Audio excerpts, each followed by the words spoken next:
Assalamualaikum warahmatullahi wabarakatuh. Kembali dengan saya, Efri Devlin, SSINTD. Dalam hal ini kita akan belajar tentang daur hidup hewan. Materi tema 5, kelas 5 SD, subtema 1, muatan IPA. Di mana daur hidup hewan ini adalah lanjutan dari materi ekosistem dan pengelompokan hewan berdasarkan jenis makanannya. Yuk kita lanjut. Nah, mari kita berdoa sebelum belajar.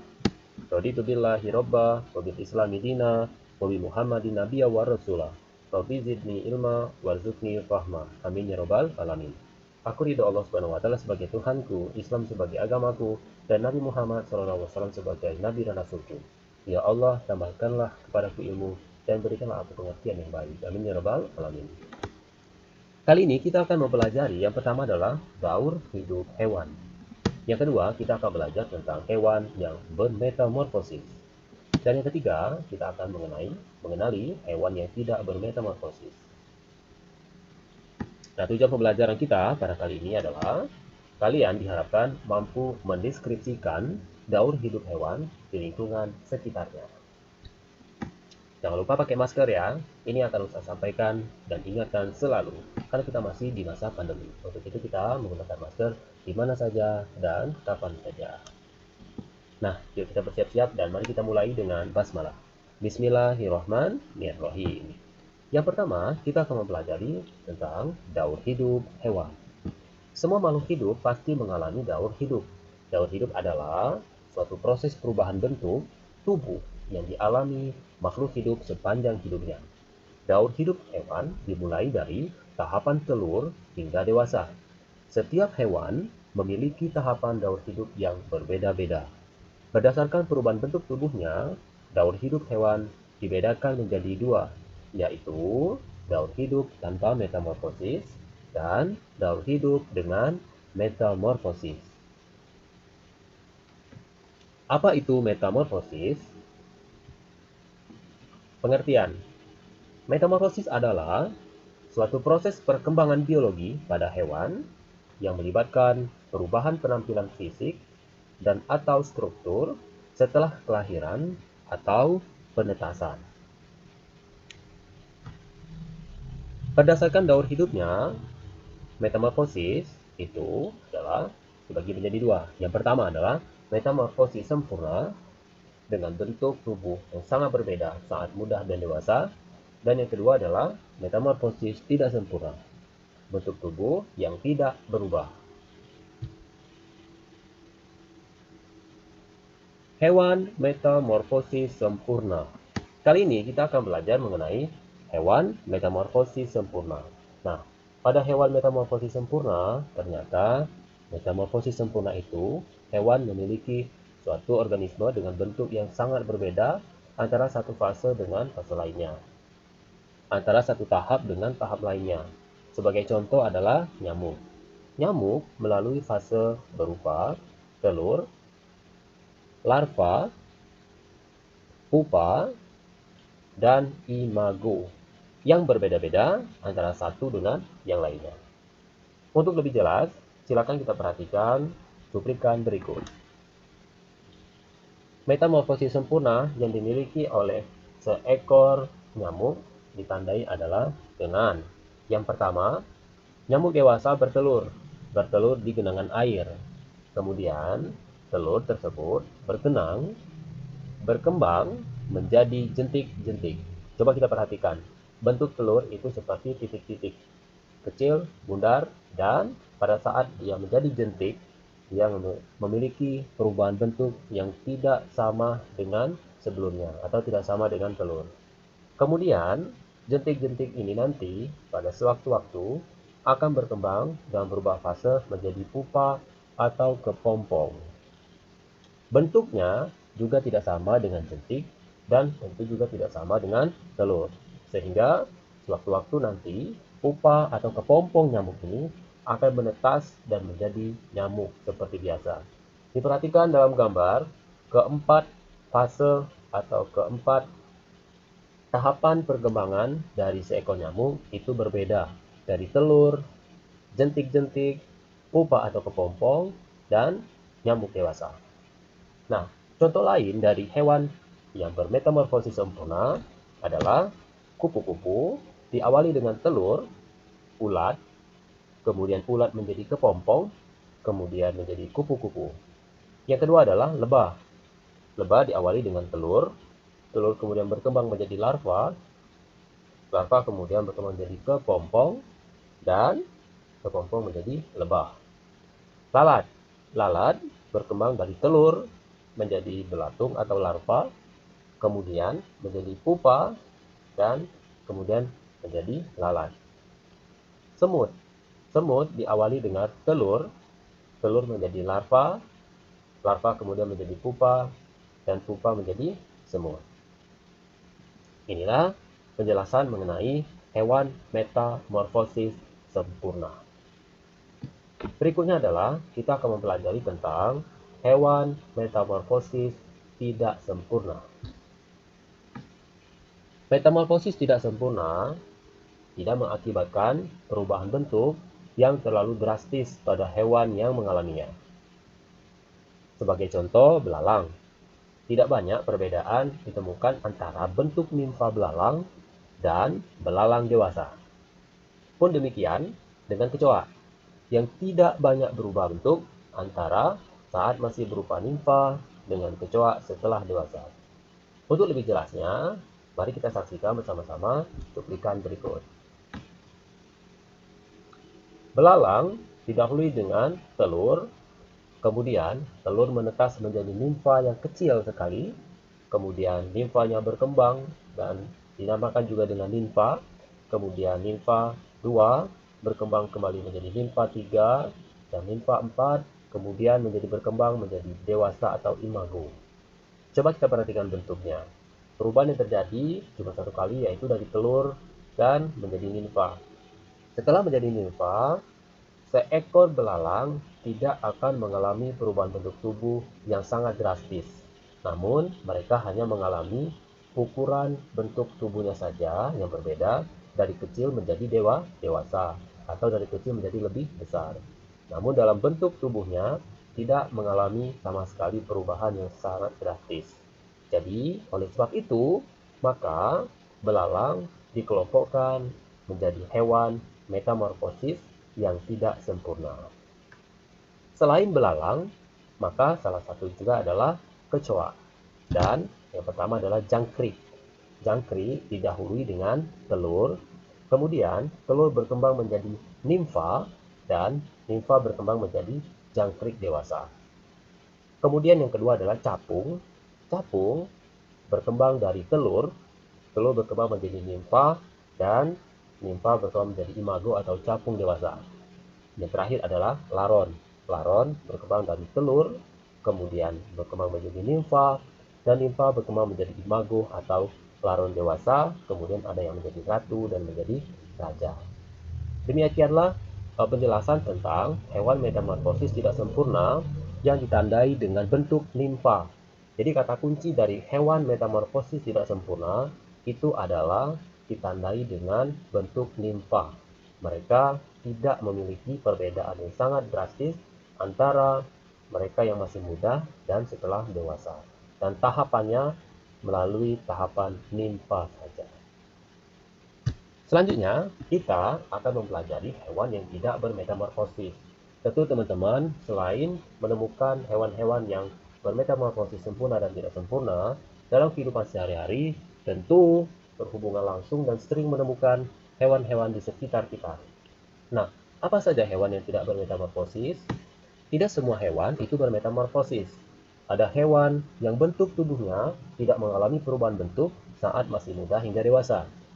Hewan tersebut dikelompokkan dalam hewan yang tidak bermetamorfosis. Contohnya adalah kucing. Untuk lebih jelasnya, mari kita perhatikan cuplikan berikut. Perkembangan kucing diawali dengan kucing yang masih kecil, kemudian berkembang menjadi besar, dan berkembang menjadi kucing dewasa. Dari sini kita perhatikan perubahan kucing tidak drastis dan tidak signifikan, dan kelompok ini dikelompokkan menjadi hewan yang tidak bermetamorfosis. Oleh sebab itu, selain kucing, hewan yang tidak bermetamorfosis itu antara lain misalnya adalah ayam, ikan, dan kadal. Cukup jelas bukan?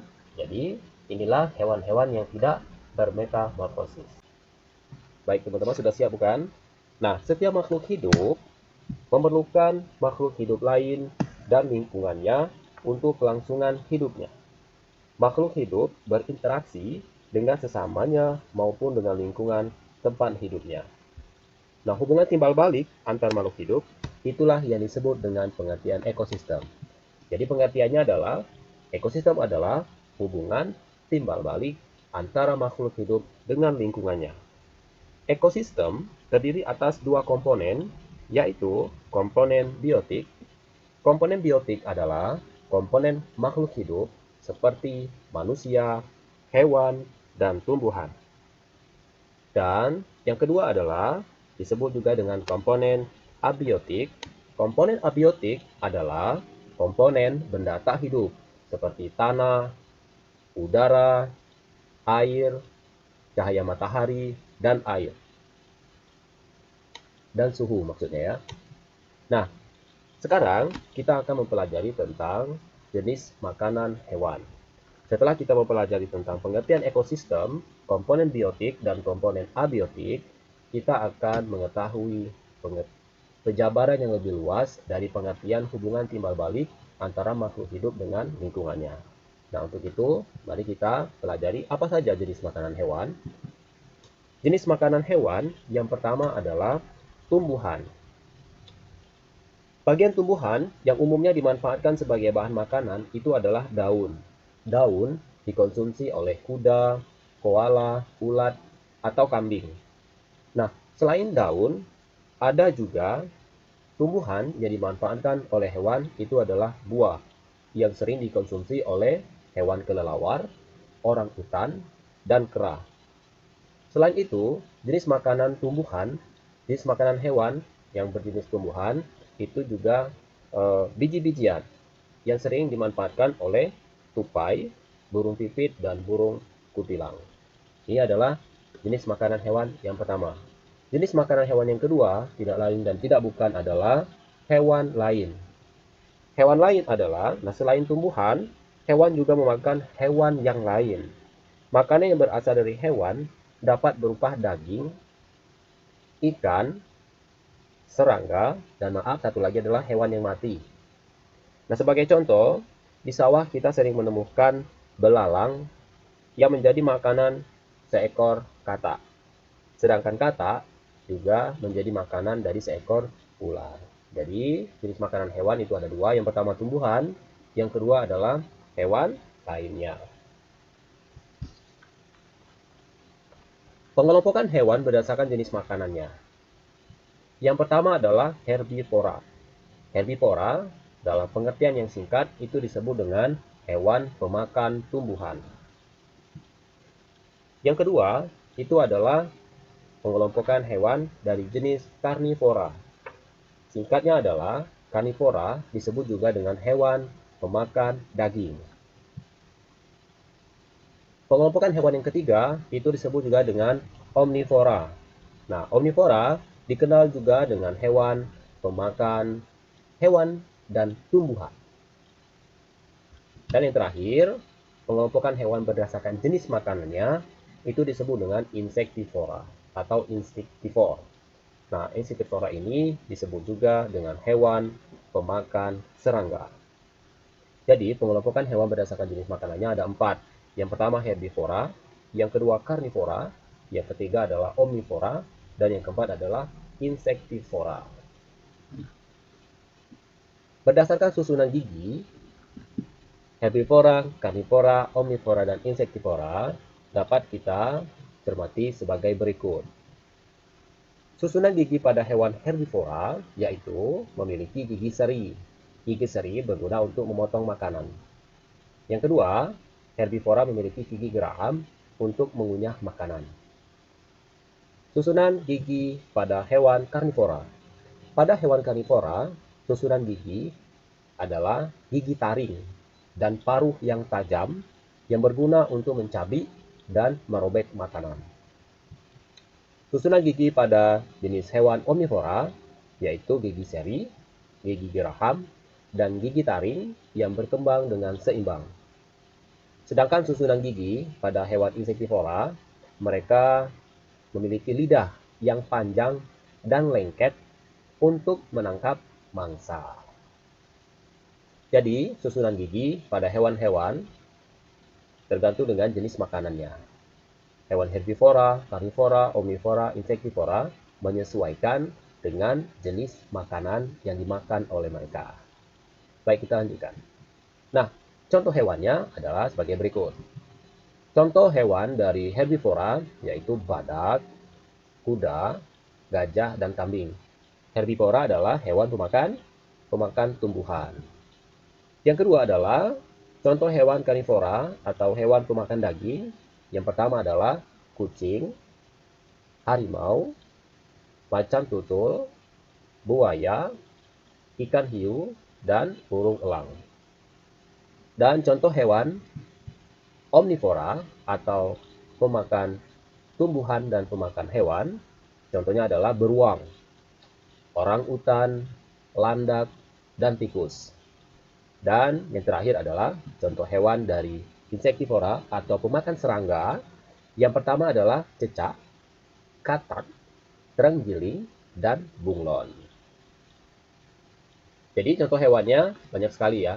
Herbivora, karnivora, omnivora, insektivora. Oke, berikut adalah bentuk gigi dari karnivora, omnivora, dan herbivora. Kita dapat melihat gigi dari karnivora itu memiliki gigi seri, gigi gerak taring, gigi geraham depan, dan geraham belakang. Kemudian herbivora itu gigi pengunyah dan gigi seri di bagian depan itu untuk memotong dan mencabut daun, dan gigi geraham digunakan untuk mengunyah. Dan sedangkan pada omnivora, pemakan segalanya, tumbuhan dan hewan, tumbuhan dan daging maksudnya, itu lengkap dan rapi. Nah, secara jelas bisa dilihat di gambar selanjutnya. Oke, yang warna kuning itu adalah gigi seri, warna merah adalah gigi taring, dan warna kuning tua itu adalah gigi geraham. Dan sedangkan pada jenis insektivora, mereka tidak memiliki gigi, tapi mereka memiliki lidah yang panjang dan lengket, digunakan untuk memikat mangsa. Lihat kayak ini ya, kayak anak panah begitu. Oke, baik, kita lanjutkan. Nah, ini adalah contoh hewan jenis berdasarkan jenis makanannya. Yang pertama adalah hewan herbivora. Herbivora pemakan tumbuhan. Lihat, ada gajah, ada badak, ada kuda, ada tapir, ada kambing, sapi, jerapah, onta, kancil, beruang madu ya, beruang madu, kemudian panda, kemudian kelinci dan sapi. Kemudian ada hewan karnivora. Hewan karnivora ada, mungkin kita pernah dengar, ada piranha begitu ya. Kemudian ada elang, ada harimau, ada cheetah, ada anjing, dan ada singa. Kemudian jenis hewan pemakan segalanya, daging dan tumbuhan, banyak sekali ya. Di sini ada jenis burung-burungan, jenis aves, ayam, bebek, itik, kemudian ada juga tikus, ada flamingo. Kemudian yang terakhir adalah hewan insektivora. Di sini ada terenggiling, ada katak, ada kadal, dan ada cicak. Baik. Nah, untuk mengasah kemampuan teman-teman, kita diberikan tugas dan latihan, perhatikan dengan baik ya. Yang pertama, kerjakan buku halaman 80, nomor 2 saja ya yang dikerjakan. Dan mudah-mudahan nanti dapat mengasah kemampuan teman-teman. Semangat belajar dan semoga sukses dan selalu bahagia.